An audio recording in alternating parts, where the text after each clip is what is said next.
Bonjour à tous, c'est parti pour une nouvelle capsule du thème 1 de spécialité les nouveaux espaces de conquête, et en particulier le jalon 2 de l'axe 2, rivalité et coopération dans le partage, l'exploitation et la préservation des ressources maritimes.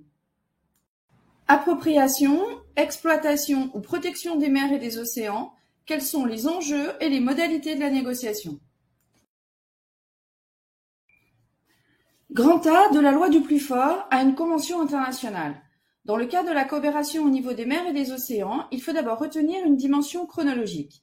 L'adoption de la Convention des Nations Unies sur le droit de la mer, CNUDM, le 10 décembre 1982, permet d'établir un droit de la mer commun à l'ensemble des mers et des océans. Cela n'a pas été sans mal et c'est ce que nous allons voir. Jusqu'au XXe siècle, les espaces maritimes sont soumis aux usages coutumiers des grandes puissances européennes. À partir de la première moitié du XXe siècle, une distinction apparaît entre la haute mer et la mer territoriale, mais la limite entre les deux ne relève pas d'une règle internationale homogène. Pour les grandes puissances maritimes, dotées d'une flotte navale et hauturière développée, la largeur de la mer territoriale ne devait pas dépasser 3000 marins. En effet, capables de projeter leur puissance partout dans le monde, la mer territoriale était alors à portée d'un tir de canon et l'État était en mesure d'exercer le contrôle de son espace côtier. Mais après 1945, cette règle est contestée par de nombreux pays nouvellement indépendants qui réclament et parfois proclament l'extension de leurs frontières maritimes à 200 000 marins. L'ONU entreprend alors de négocier un compromis par un cycle de conférences. En 1958, à Genève, c'est la première conférence des Nations Unies sur le droit de la mer. 600 délégués réunis pendant 2 mois la rédigent. Les droits et obligations des États sur leur mer territoriale sont recensés ainsi que le statut d'une zone contiguë, mais la limite précise de celle-ci n'est pas actée. De surcroît, cette convention est souvent signée mais pas ratifiée par les États participants. En 1960, la deuxième conférence est un échec, justement en raison de cette limite fixée à 12 000 marins. Un vote manque pour faire reconnaître cette règle. Suite à cet échec, on assiste à une reprise des déclarations unilatérales de souveraineté sur les eaux territoriales. La plupart des pays d'Amérique latine décrètent l'appropriation jusqu'à 200 000 marins, tandis que les puissances maritimes s'y opposent. Les pays africains suivent dans les années 70, en particulier après la conférence des non-alignés de 1973. En 1977, 91 États avaient porté leur limite côtière à 200 000 marins, y compris les puissances maritimes comme les États-Unis, l'URSS, la Communauté économique européenne et le Japon. Ce climat de rivalité maritime, voire d'anarchie, est dénoncé par les représentants des États insulaires aux Nations Unies, en particulier celui de Malte. Arvid Pardo appelle à une constitution des océans pour construire un monde plus pacifique, plus coopératif et plus équitable, dit-il en 1967. Il souhaite l'adoption d'un régime international efficace des fonds marins et des océans au-delà d'une juridiction nationale clairement définie. Pardo est connu comme le père de la conférence sur le droit de la mer. La construction d'un droit de la mer paraît enfin indispensable à la communauté internationale. Une gouvernance mondiale doit être établie sur les mers et océans. 117 pays signent la Convention de 1982, 15 ans après l'appel de Pardo. Pour y arriver, il a fallu 11 sessions de travail qui ont débuté en 1973, réunissant à chaque fois les diplomates de 160 États. Un processus de négociation est établi qui permet de traiter les différends à chaque étape du projet pour éviter les échecs. Les négociateurs acceptent que les décisions soient prises sur la base d'un consensus. C'est la première fois dans le droit international. D'où l'importance de cette convention dont les articles ne sont soumis à un vote que lorsque les États sont d'accord. La réunion de 1982 valide l'ensemble du texte. Enfin, il faudra attendre 1994 pour que cette convention entre en vigueur avec la ratification du 60e État. La Communauté économique européenne, l'Union européenne, n'a ratifié cette convention qu'en 1998. Il s'agit donc d'un accord international au final précis sur les limites des eaux et les droits adjacents, mais après d'intenses négociations et la pratique du consensus pour arriver à une coopération des États quant aux mers et aux océans. Mais, face aux situations conflictuelles, concrètement, la convention s'applique-t-elle ? B. La CNUDM, la coopération internationale a-t-elle réglé les différends quant aux eaux territoriales? Les tracés entre les États sont difficiles, en particulier dans un espace restreint. En effet, le tracé de la frontière maritime entre deux États limitrophes peut être contesté et donc parfois négocié. C'est le cas de la frontière entre la France et l'Espagne pour la zone de pêche Mais c'est aussi le cas de l'ensemble de la mer Noire. Le tracé peut être contesté, même en l'absence de tout voisin, comme c'est le cas entre le Kenya et la Somalie. À cela s'ajoutent aussi les demandes d'une zone économique exclusive de 200 000 marins sur des zones communes, comme en Méditerranée, alors que l'espace est déjà limité.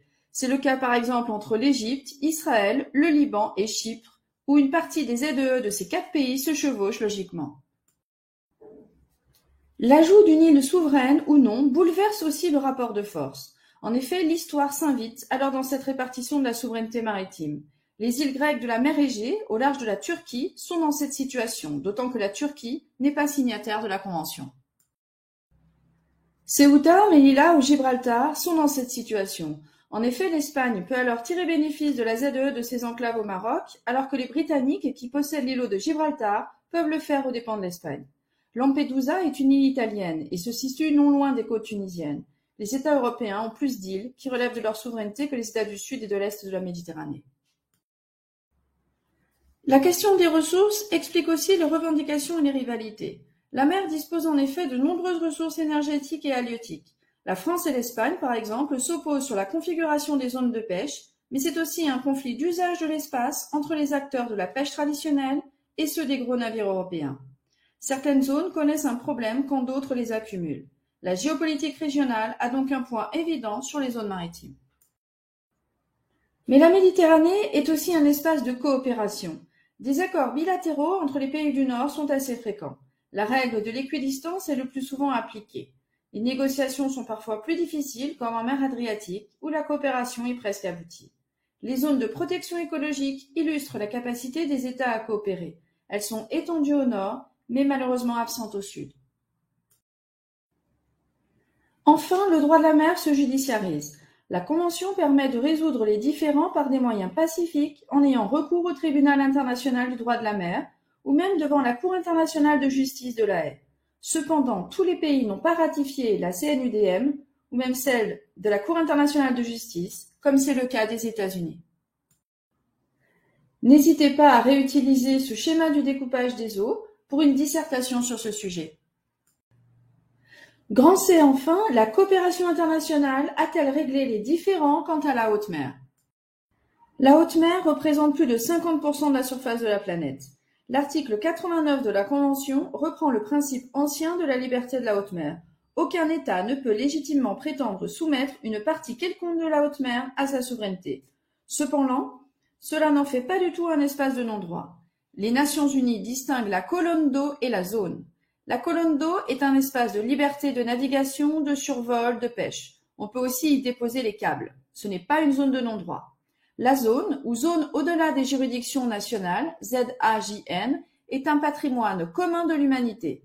Les ressources du sol et du sous-sol, notamment les minerais, y sont considérées comme patrimoine commun de l'humanité et sont gérées par l'Autorité internationale des fonds marins. Depuis 2004, les États discutent au sein de l'ONU des enjeux liés à la conservation durable de la biodiversité marine située au-delà de la juridiction nationale. C'est la Conférence gouvernementale de la biodiversité marine, ou BBNJ en anglais.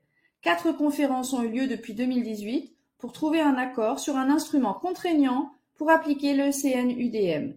Les délais observés pour la délimitation des eaux territoriales sont parfois longs ici, car les intérêts nationaux et marchands s'invitent dans le débat. En conclusion, les programmes de préservation de la biodiversité marine sont encore très limités malgré l'insistance de l'ONU en la matière. Les océans sont au cœur du changement global avec l'acidification des océans, la surpêche, les pollutions ou encore les espèces invasives, alors que l'on sait que les océans possèdent le potentiel pour répondre aux besoins de l'humanité. Ce sont des réserves d'eau, de nourriture et de minerais, ainsi qu'un potentiel énergétique et génétique encore à découvrir.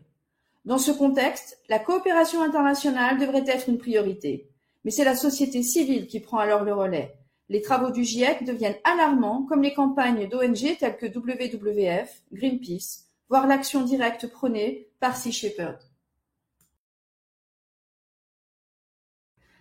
C'est terminé pour le deuxième jalon de l'axe 2. Nous nous retrouverons prochainement pour aborder l'objet conclusif, la Chine à la conquête de l'espace, des mers et des océans. Merci et à très bientôt. Created using Powtoon.